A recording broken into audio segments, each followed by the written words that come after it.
Officer appointment ಮಾಡಿಲ್ಲ. ಕರ್ನಾಟಕ ರಾಜ್ಯ ಆರೋಗ್ಯ ಹಾಗೂ ಕುಟುಂಬ ಕಲ್ಯಾಣ ಇಲಾಖೆಯ ಎಲ್ಲಾ ಜಿಲ್ಲಾ ಆರೋಗ್ಯ ಸಮಿತಿಗಳು, ಜಿಲ್ಲಾ ಆರೋಗ್ಯ ಅಧಿಕಾರಿಗಳು, ಜಿಲ್ಲಾ ಪಂಚಾಯತಿ ಸಿಇಒಗಳು, ಡಿಸಿಗಳು ಸೇರಿ ನೀವೇನ್ ಡಿಸ್ಟ್ರಿಕ್ಟ್ ಲೆವೆಲ್ ಅಲ್ಲಿ ಜಿಲ್ಲಾ ಆರೋಗ್ಯ ಸಮಿತಿ ಅಂತ ಮಾಡಿರಿ, ನೀವು ನೋಟಿಫಿಕೇಶನ್ ಮಾಡಿರಿ. So and so condition, so and so qualification, so and so efficiency, so and so experience ಇರಬೇಕು ಅಂತ ನಾವೇ ಯಾಕೆ ಹಾಕಿದ್ವಿ, ಉಳಿದವ್ರು ಯಾಕೆ ಹಾಕಿಲ್ಲ ಈ ನೌಕರಿಗೆ?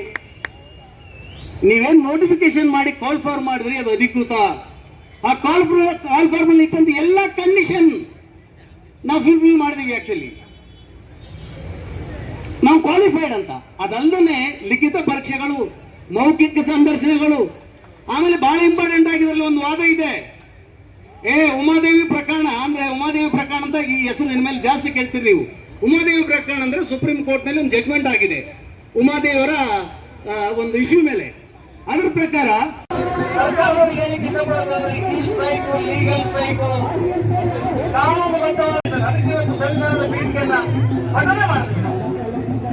ಬಾಬಾ ಸಾಹೇಬ್ ಅಂಬೇಡ್ಕರ್ ತಿಳಿಸ್ಕೊಡ್ತಾ ಇದ್ದೀರಿ.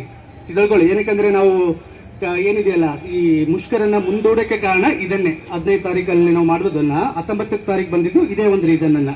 ಕಳೆದ 12 ಗಂಟೆಯಲ್ಲಿ ನಾವು ಯಾರನ್ನ ನಮ್ಮ ಆರೋಗ್ಯ ಸಚಿವರನ್ನ ಡಾಕ್ಟರ್